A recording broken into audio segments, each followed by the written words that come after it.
Hey mathematicians, welcome back. In today's video, we're going to talk about subtracting using one of my favorite things in the classroom, base 10 blocks.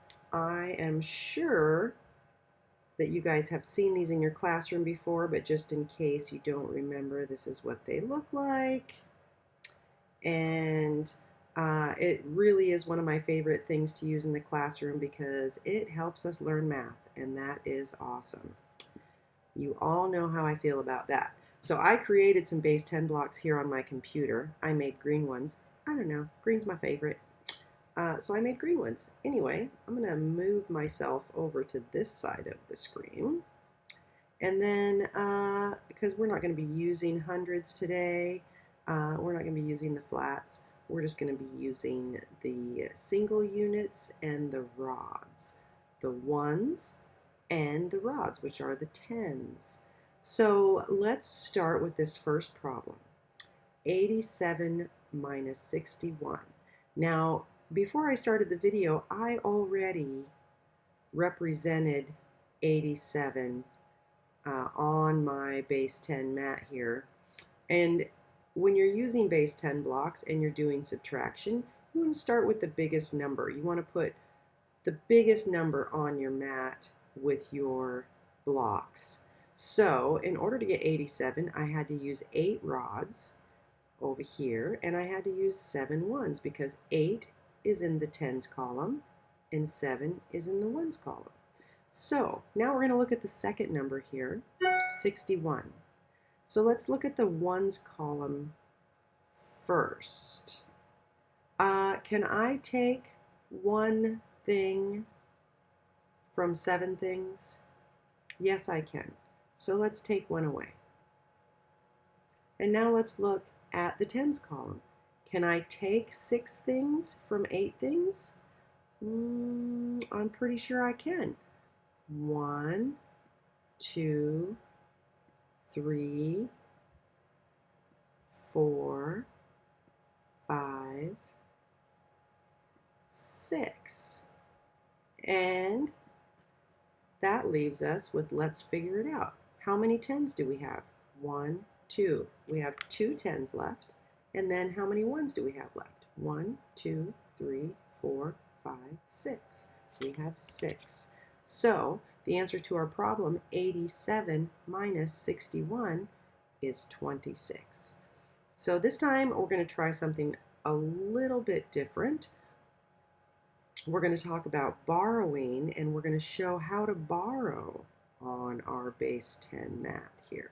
So let me change these numbers. Let's see.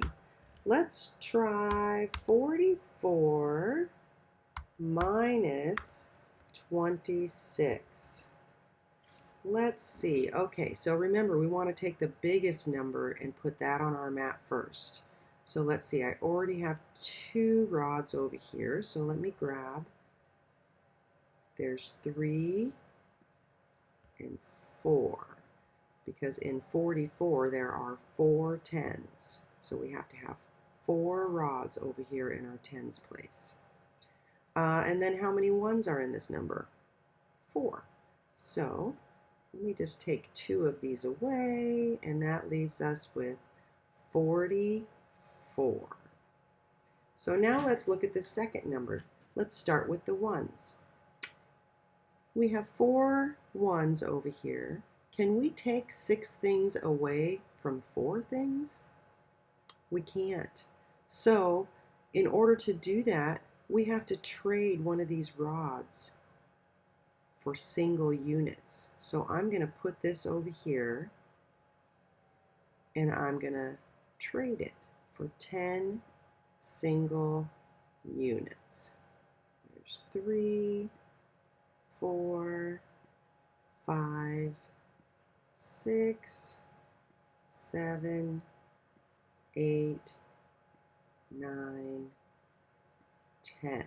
Now let's see how many single units we have over here in our ones area. 1, 2, 3, 4, 5, 6, 7, 8, 9, 10, 11, 12, 13, 14. We have 14 ones now.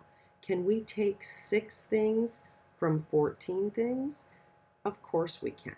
So let's get rid of 6 of them. 3, 4, 5, and 6. And how many of the rods are we going to have to take away?